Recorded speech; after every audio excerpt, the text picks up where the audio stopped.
Hello guys, welcome back to Tatambas TV. Meron tayong case dito, ordinary na pustiso. Ito yung case ni Doc Nina sa Venteriales, Valenzuela City.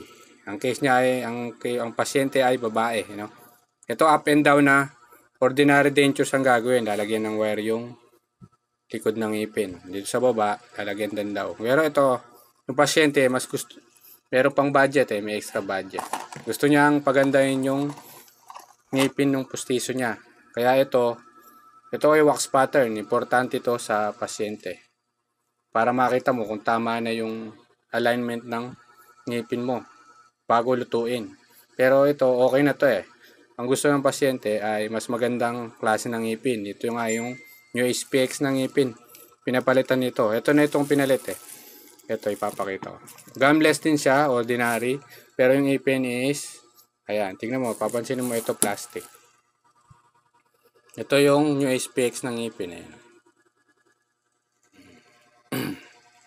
Ito kasi ay mas maputi kasi A2. Ito A3. Yung ngipin ng pasyente ay A3 pala, hindi A2.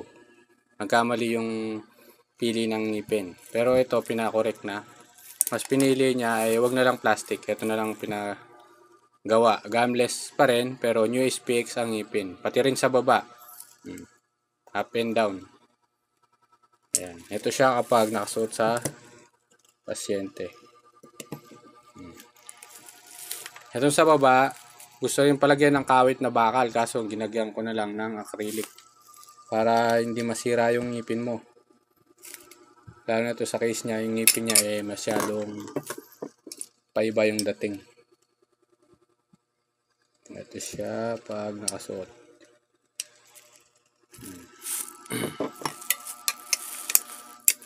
Yan. Yan siya. Diba? Mas maganda kapag New SPX yung ngipin. Lalo na to babae. Madilaw kasi yung ngipin ng pasyente. Kasi mahilig din magkape.